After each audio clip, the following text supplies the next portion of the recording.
The U.S. has been paying a lot of attention to Iran these days because of allegations of a nuclear program. The problem is it doesn't put it in the context of real international law, which says that Iran, as a signatory to the Non-Proliferation Treaty, has every right to enrich uranium.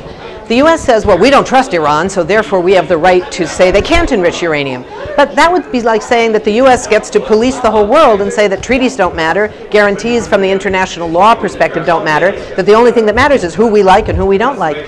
The problem is that when they talk about Iran as causing the potential for a nuclear weapons arms race in the region, what they're ignoring is that there is an ongoing nuclear arms race in the Middle East, and it's because Israel has a nuclear arsenal that has somewhere between 1 and 300 high-density nuclear bombs in Dimona that are widely known, not acknowledged, and that means that they're not under the supervision of any part of the international community. Israel is still not a signatory to the Non-Proliferation Treaty, and the U.S. accepts this ridiculous view that Israel has the right to say, we want to rely on strategic ambiguity. We will neither confirm nor deny what the whole world admits exists.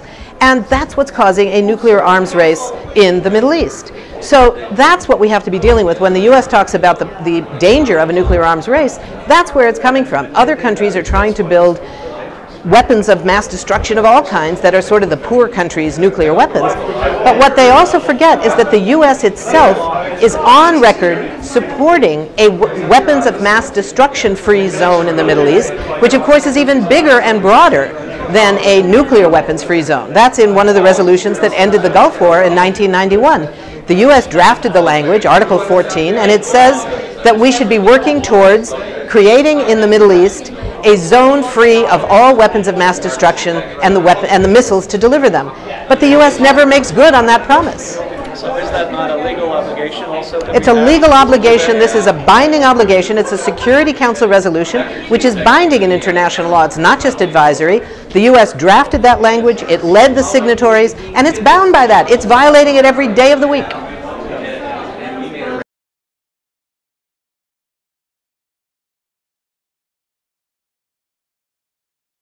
Well, I think that the first thing it could do is acknowledge that Israel has an unacknowledged and uninspected nuclear arsenal. It could say that it is demanding, as the country that's more supportive of Israel than anybody else, it could demand that Israel acknowledge its nuclear arsenal and sign on to the Non-Proliferation Treaty and agree to dismantle its nuclear weapons. And if they don't, it could say that the $30 billion, that's billion with a B, the $30 billion that the U.S. is providing to Israel is going to be canceled, that we're not going to send $30 billion to a country with an illegal nuclear arsenal. That could be step one of what the U.S. does to discourage Israel from this kind of behavior.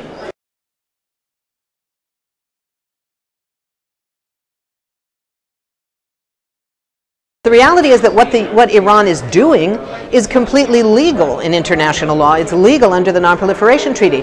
The UN atomic watchdog, the IAEA, they have some problems with what Iran is not doing in terms of transparency. And there's been issues around that that are very important and should be taken seriously.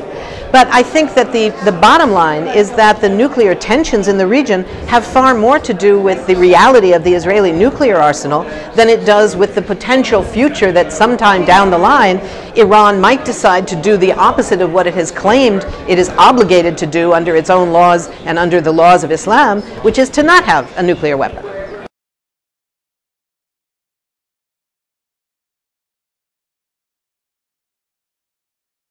What we've seen is that the Iranian government is not vulnerable to these kinds of economic sanctions on the nuclear issue. It is having a devastating effect on Iran's economy. The people are the ones who are suffering, not the regime. The regime's doing okay.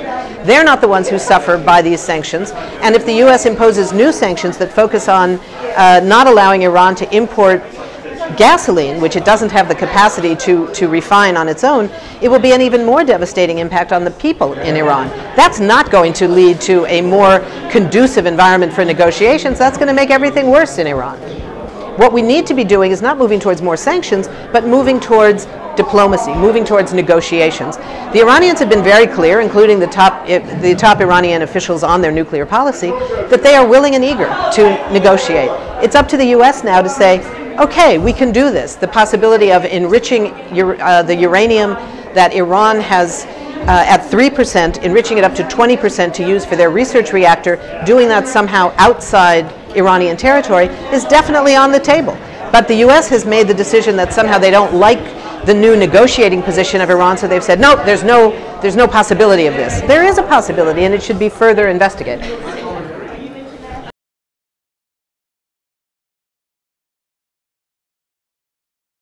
The best outcome of the NPT would be to review the significance of Article 6 that requires all nuclear weapon states to move towards complete and universal disarmament and nuclear disarmament. That would be the best thing. If they created a nuclear weapons-free zone in the Middle East as one step towards that, that would be great. As long as we're talking only about non-proliferation and not about disarmament, the NPT is going to be a failure. Because why should 180 plus governments agree to sign on to something, to a promise never to try and make nuclear weapons, when there are 5 countries that are allowed to have nuclear weapons and not expect to hold them accountable to their commitment to give up their nuclear weapons? That's the trade-off. And as long as we only focus on the non-proliferation and we don't talk about disarmament, it's going to fail. Thank you.